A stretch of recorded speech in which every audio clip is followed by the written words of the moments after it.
Hi again, everyone. Danielle here with Matt with another weekly photo segment and Q&A. That's right. And the questions are behind us. You'll hear the answers coming up in just a couple of moments. We'll go ahead and we'll bring them on the screen. But what we're going to do first, as we always like to do, is dive in to your photos. Thank you to everybody who continues to send in pictures. And every week, we've got some beauties. How about this one?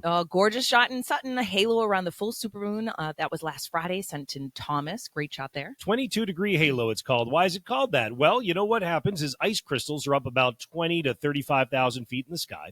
And so the light from the moon gets bent or refracted by those hexagonal six-sided ice crystals. And by the time it's done getting bent, it bends about 22 degrees and gives you that halo. Another supermoon shot. This is from Lowell, the supermoon on the Rourke Bridge over the Merrimack River, says Linda. I love that shot. Perfectly in the center of that bridge shot there. That's right. Osprey are gone. Yeah, that's right. Gone later. For a warmer climate, but nonetheless, nice to see the nest that remains. And they'll be back before you know it. They sure will. Berry Hill Farm in Upton. Art said this is the Thanksgiving exhibit that will be shifting to the Christmas one soon. That's beautiful. Talk about cornucopia. That is fantastic. All right. And then onward we go to more color and more orange, but just of a different nature. Oh, abroad. Joe sent this in from Spain. Now, you took Spanish for a little while, so I'll let you handle this one. Oh, yeah. Okay. The Thanks. That's right. Yeah. Back in pronunciation, high school and Come elementary on. school. Taken from the Castillo de Olvera in Olvera, Cadiz province. Good Yes, job. that's right. Thank you very much, Joe, for sending this in. And Joe wasn't the only one traveling elsewhere. No, Vicky sent this one from Paradise Island in the Bahamas. Beautiful shot of the sunset there. I would say jealous, but you know what? We haven't had a lot of cold and snow yet, so I'm not jealous yet. We've been Maybe at the end of the spoiled. winter. That's right. Christine, thank you for your support. Thank you to everybody who goes to swag.onedegreeoutside.com and proudly sports your 1 degree outside swag, whether it's the cup, whether it's the mug, whether it's the umbrella, which is sold out right now, by the way. It's sold out right now. You get the long sleeve T-shirt, which is pretty popular. And that tumbler we have does keep drinks quite cold and quite warm as well. I use it every day. I I know you truly do. do. That's right. All right. So Frank asked the first question.